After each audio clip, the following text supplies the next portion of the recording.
Hello, hello, hello, everyone. It's Listiner Inspires coming at you live with your espresso shot of inspiration.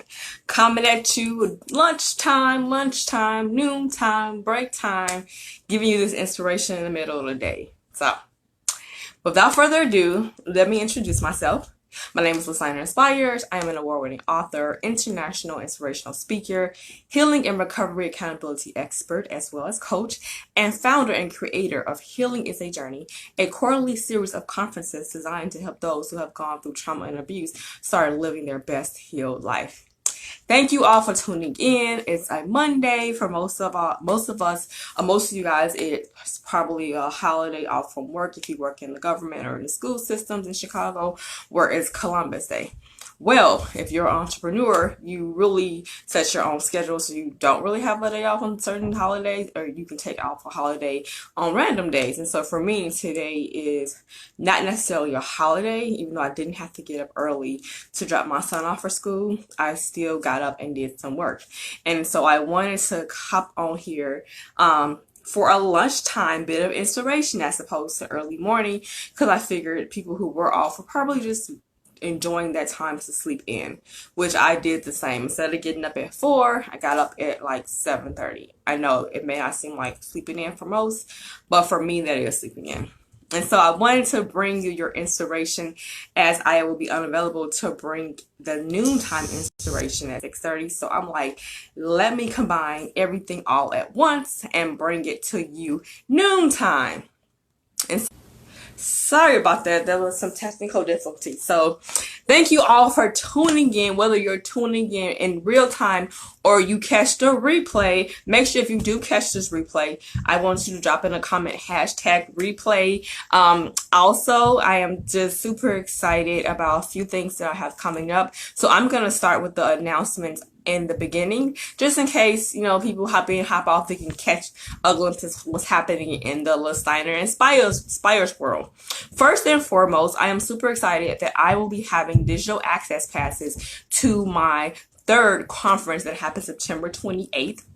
I am accepting the pre-orders right now. I will drop the Cash App or the PayPal link in the comment section if you want to pre-order your access to the conference. If you've missed it, or if you were there and you just want to recapture some moments, if you want to share it or get to someone else, someone who might live out of state, different continent, I am super excited because I will have that available soon, but pre-orders are happening now. It's a cost of $25, but it's so worth it because you get to replay. You can watch it from home. You can watch it from your phone. I'm super excited about that.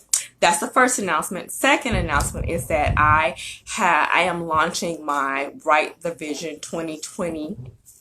2020 Vision Effective Journaling Workshop, which will be an online series of classes that I have open for registrations already. And I will also drop that link in the comment section where if you want to sign up for it. The dates that I will have available will be announced on my birthday, November 8th. Woo, woo, woo. Third announcement is Healing is a Journey. The fourth quarter session, which is Dreams and Goals, is the early bird tickets are available now. So that link is actually in the title, as always. So those are my 3 announcements, 3. The first one is I will have digital access passes to the conference that was on September the 28th, Purpose and Identity. They are available for $25. Pre-order sales are happening now. The second announcement is that I am launching my Write the 2020 Vision Effective Journaling class, which I'm right now taking the pre-registrations for it. The enrollment is open. I will announce the dates for the classes starting on my birthday, November the 8th. That's the second announcement. The third announcement is early bird tickets for the fourth quarter of the Healing is a Journey conference, which is the topic is Dreams and Goals. So I'm super excited. I had a lot of things going on behind the scenes that I'm just pushing forward. So I'm super excited. Yes. So that leads me right into what I'm discussing today. Obedience. Obedience is something that we hear quite often, whether it be in the world of Christianity or in the world of parenting, right? We teach our children to be obedient to what we tell them in hopes that they will do what we say and know that we have their best interests in mind. But if you are a parent, you know that a lot of times our children don't always go the way we'd like them to go. Whether they're young or they're adult children, we want to pour into them and encourage them, and we give them the tools that we feel they would need in order to move forward. But oftentimes they, have minds of their own. So they want to try and see it for themselves. And sometimes they might come back and say, yeah, mom, yeah, dad, you were right. I should have done it this way. Other times they might not, but we know that what we were saying was something that was keeping them from being hurt, or we knew that that path wasn't the right way. And so I think about how God is our Heavenly Father. He's our Heavenly Parent. And He does the same with us, where he tells us what we should or shouldn't do. Now we have the act of free will, where unlike us as parents, if our children don't do what we say do, especially when they're young, there's like immediate severe punishment depending on what's happening. Let me not say severe, but there's the immediate, the cause of what you've done has to have an effect, right? And that goes with life too. Sometimes it might not be as immediate, but there's always going to be a cause and effect to whatever you may do, whether it's in obedience or disobedience. And so I thought about how important obedience is to God, and how important obedience is in our own lives, right? And so Jeremiah 29:11 was the scripture that came to my mind, it came to my spirit, and it says, "For I know the plans I have for you, declares the Lord. Plans to prosper you and not to harm you. Plans to give you hope in the future." So if God's plans for us is for prosperity, for hope, for a future, why is it a lot of times when we have been guided by God, talk to God, we hear that small, still voice, we choose to just go the opposite way, right? And I think about if we were truly obedient to God, right, and it would solve all of our problems. If we were just truly listen to Him every step of the way, ask His guidance every step of the way, it will solve all our problems. As far as there will still be things that will happen in the world. There'll still be things that come to us, but we will have solutions for it. Some things would probably be avoidable because we wouldn't go that route. We wouldn't deal with that person. We wouldn't make that move because we would have consulted God first. And I think about my own life, where I've had a lot of things that have happened to me that I talk about openly when it comes to the abuse and things that I've experienced, that majority of that was not in my control. But what it was in my control, and what is in my control now, is how I allow it to affect me. How I allow it to affect my future. Do I continue to harbor and walk in that pain, or do I use that pain for the purpose of helping others to heal, right? And so that's where I'm at now. I'm in the process where I've taken what could have destroyed me and used it, and using it for good. I'm using it for a greater future, not only for myself, but for those that God has called me to help to go on their healing journey. But I think about what it would look like had I not said yes to God, had I not allowed Him to put me in the right spaces, the right frame of mind, the right connections. Had I not let go of certain things, where would I be now, right? And so I feel like that obedience, we hear obedience is favor, but I believe that obedience to God is the blueprint for the success of our lives. And a lot of times, Him giving us instructions is not always easy. We sometimes say, well, why do I gotta do that? He might remove people or things out of our lives, and we might not like it, right? I know there's been occasions where certain individuals, we kind of just grew apart. We were no longer speaking, and I was hurt. I'm like, God, what's going on? I'm doing what I need to do. I'm trying to grow my business, grow my ministry, my brand. Yet I feel like I'm all alone because there are certain people that I used to move with, I'm no longer moving with, right? And it wasn't like anything happened drastic, no fallout. It's just you slowly fall apart.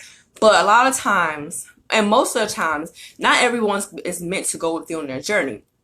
But in an act of disobedience, we will try to bring everybody along. We will try to fight for the things that God has told us to let go of. And that is so detrimental to our personal growth and success, because if God has said let go, then you have to know that He knows why, right?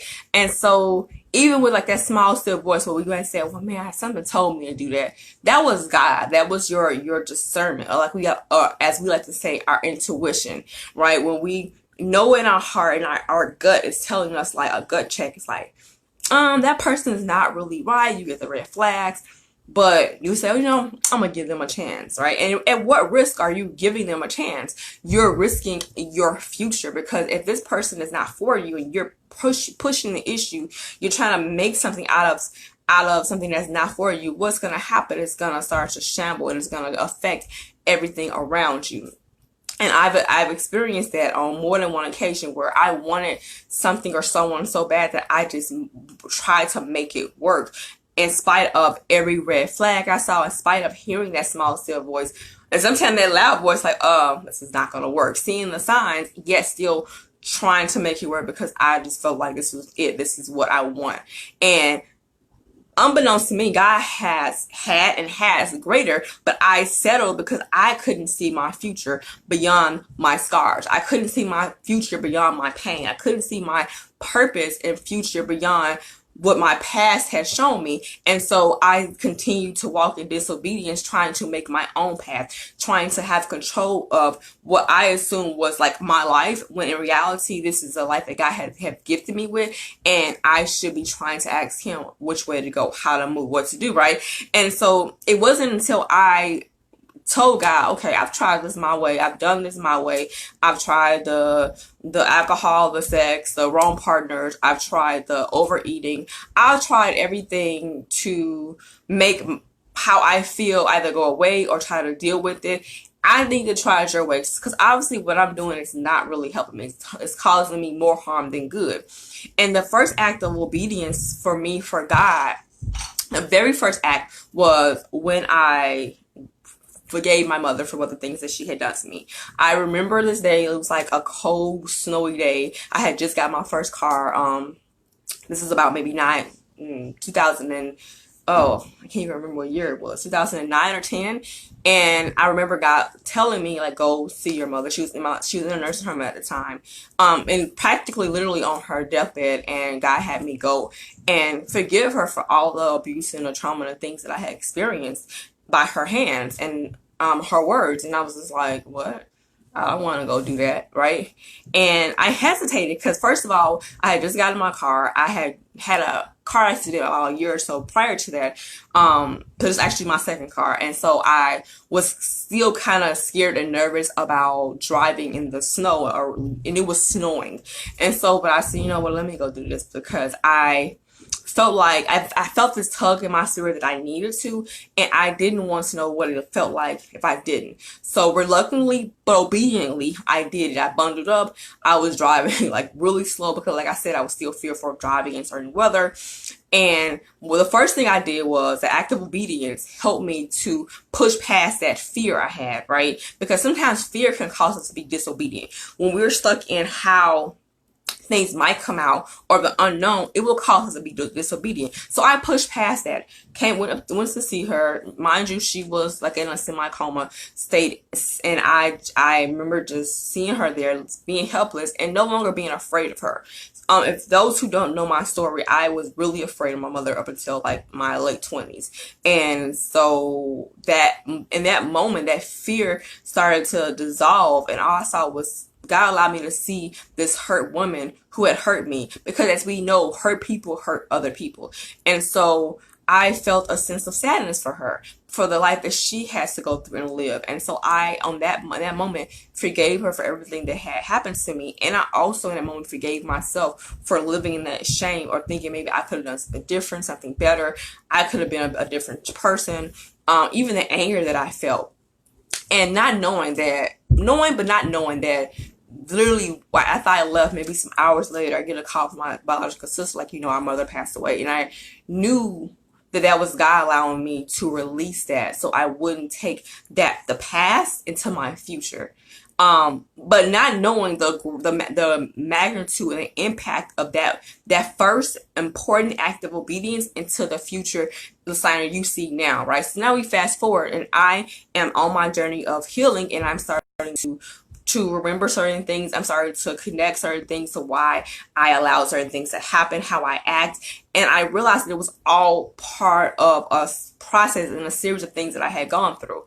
But I also discovered my purpose, and also discovered my healing was all tied to that one act of obedience. Where am I going with this? There are a lot of times that we have to do things that make us uncomfortable, that requires us to face our fears, right? And if we don't do it, we may be jeopardizing having the future that either we always dreamed about, or a future that we could even imagine is greater than our own thoughts.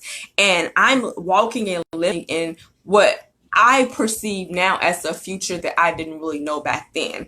And it's still unfolding. I'm still learning new parts of what God is taking me, what He's doing to me. He's illuminating my path brick by brick.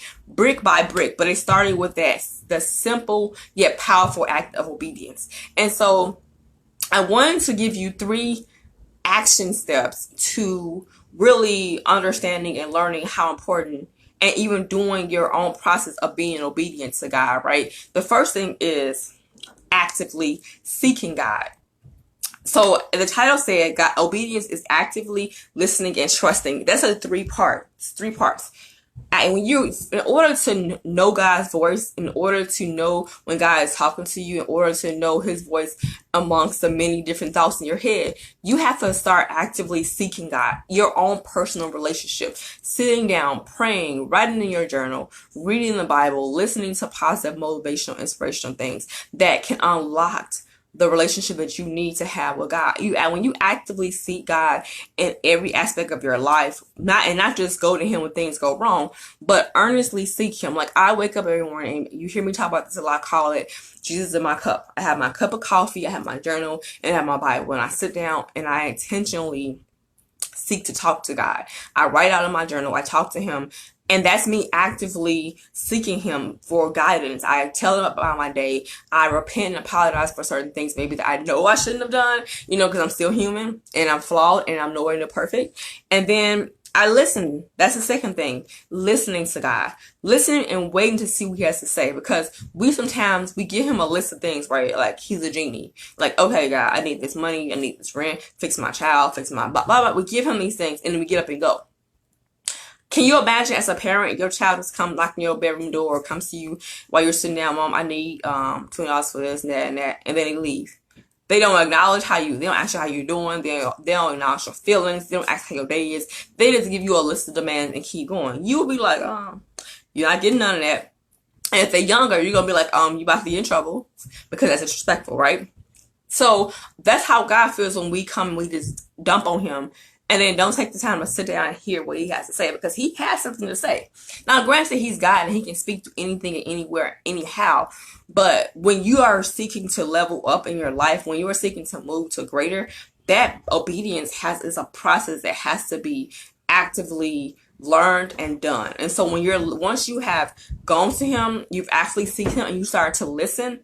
Next, the third step is trusting what He says, even if it doesn't make sense, right? So for me in that moment, going to see my mother on her deathbed and forgiving her for what she done, at that time was like, why should I do that? Like, I don't like her. I don't want to go see her. It's snowing. I could have just said all that and went back to bed, went in my warm bed and just went to bed and was not obedient, right? But I chose to be obedient because that person inside of me knew not the person inside my spirit that's connected to God knew I needed to do that. And so those are the 3 things that I want you to remember. That obedience is actively listening and trusting God. Actively listening and trusting God. You want to actively seek Him in every aspect of your life, not when these things go wrong. You want to listen to what He has to say, because He is a master of making sure that the plans that He has for us comes to pass. And third, trust what He says, even if it doesn't make sense, even the bad things. Think about it. Let's go back to Jeremiah 29:11, where it says, "For I know the plans I have for you, declares the Lord. Plans to prosper you and not harm you. Plans to give you hope in a future." So even the seemingly horrible bad things that is going wrong in your life, God can use that. Bring that to Him. Bring everything to Him. Make it a habit. Make it an intentional habit to intentionally seek Him, actively listen, and trust His word. When you start doing that, though, the act of obedience will come so natural that you will listen to Him before you listen to your best friend, your mother, your father, before you listen to even your own so-called good thoughts, you will trust him because he made you, and he will make sure that everything that was tried to harm you is going to be used for good.